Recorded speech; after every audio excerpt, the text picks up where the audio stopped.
Schematic diagram. If we have this small project indicating three types or three zones of irrigation depending on the type of each plantation. So we have here a drip irrigation system allocated or serving shrubs or ground cover.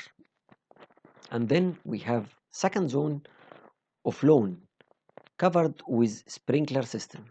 And then we have a strip of palm trees or large trees covered with poplars or ring drip irrigation.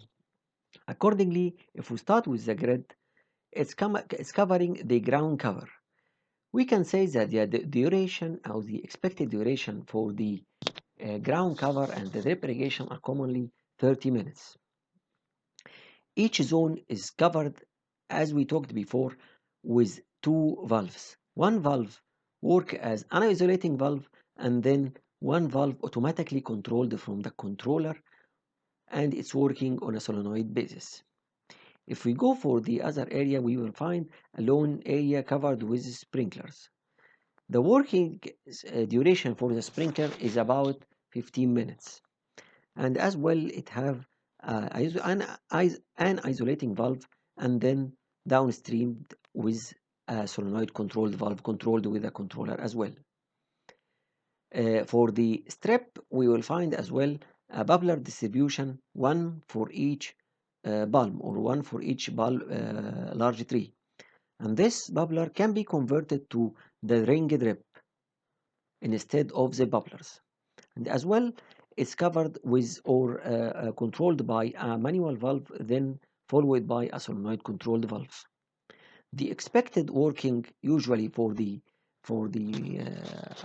bubblers or the ring drips are about 60 minutes.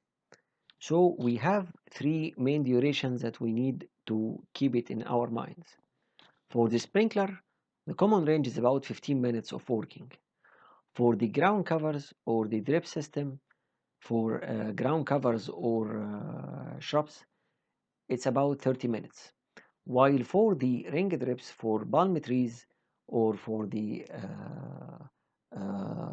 large trees and palm trees, we can say it's about 60 minutes. So we can recognize from this that if we have more than those three spaces, if as an example, if we have another ground cover area located here, so if you want to add this ground cover area on the same valve of one of these three main valves, we can say that the commonly you are going to add this area from the same category. So you are going to add it with the 30 minutes category on V1, which is covering the ground cover. Because if you are going to operate this valve, you are going to operate it or schedule the operation of this valve through the controller, you are going to schedule this through 30 minutes. So you have to, or you can feed more than one area from the same valve in case the working or the recommended duration for irrigation are equal. While for different duration of operation, you have to change or add another valve with another nomination or numbering on the controller to have a specific schedule related to this area.